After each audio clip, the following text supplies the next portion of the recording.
everyone, it's Debbie with Mystery Quilts Anonymous again, and I wanted to share with you some of my favorite rulers today. This is second in our series of tools I recommend and my favorites. I have rulers today, so I have a lot of rulers to just quickly go through and tell you why I like them versus other ones. I have a link below on the website for the Omni Grid square ruler set. There's a 4, 6, 9, and 12. They are all on the half inch. Sorry, so it's 4.5, 6.5, 9.5, and 12.5. But I like these because if you want to come in, I will show you. Here, this is a pretty light fabric. Maybe light was not good. Let's try darker. Yeah. When I square up, I like this triangle, this diagonal line here, especially when I'm squaring up half square triangles.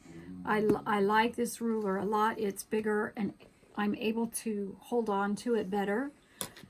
And a lot of times I will use the 12-inch to cut a wider strip when I'm cutting a full strip of fabric. Another thing I wanted to show you, these might be a little hard to see as well, but you can see these opaque looking things here. These are stickers, and it's a stick thing so that your ruler doesn't, it kind of grips the fabric so your ruler doesn't slide when you're trying to cut. I like those. There's also a link for those. Now let's hit some specialty rulers first. Of course, y'all know I love the Tri-Rex. I love the versatility of this one. I love that a lot of times this one comes in a set and you have everything you need to make a triangle square. It's the 5440 or Fight. It's not a true 60 degree. I'm thinking it's more the 54 degree, but in saying that, this is one of my favorite tools. This is put out by Easy Quilting, and I love it. Another one for flying geese is also a 2-piece tool.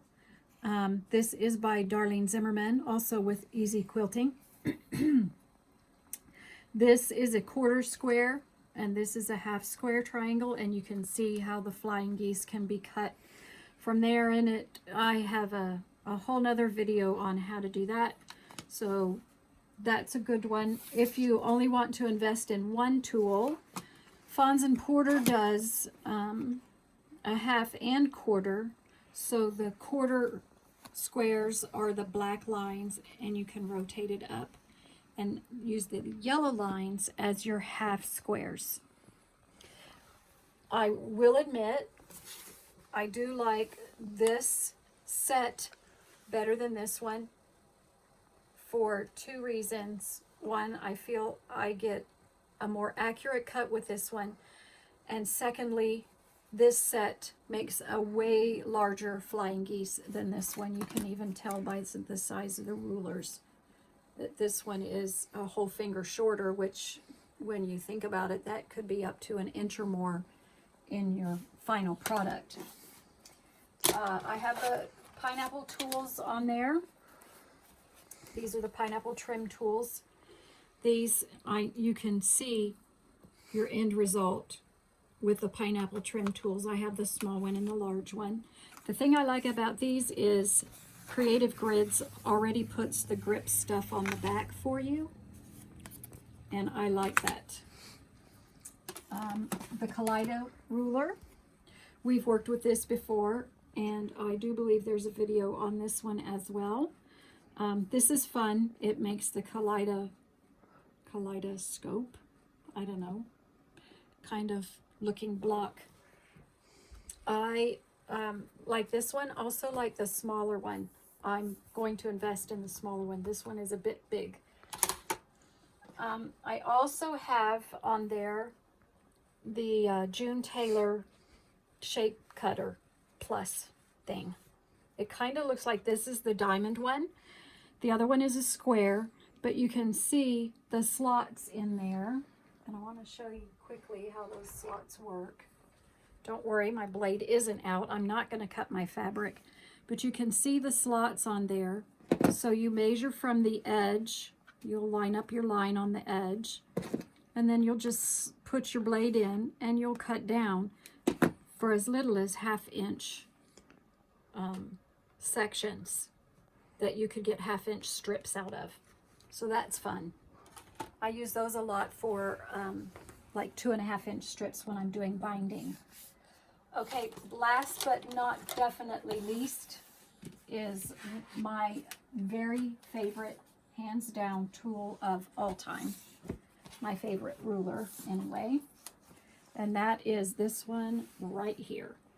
The Olfa Frosted 6 by 12 inch ruler. I use this every single day, 1,000 times a day. I like it because it's frosted and I am able to see through way better than non-frosted. I can see the lines, I can see my mat, I can see everything, and I love that. I also have the larger one, the 24 inch, when I'm working on longer ones. Can you see that frost? Okay, great. And that's what sold me on these. What I want you to make sure of, though, is when you get a new mat or a new ruler and you use both your mat and your ruler to measure something. Okay, let's just say I want something larger than 6 inches. I can put my fabric out here. Sorry, wasn't gonna do that, but I guess I am.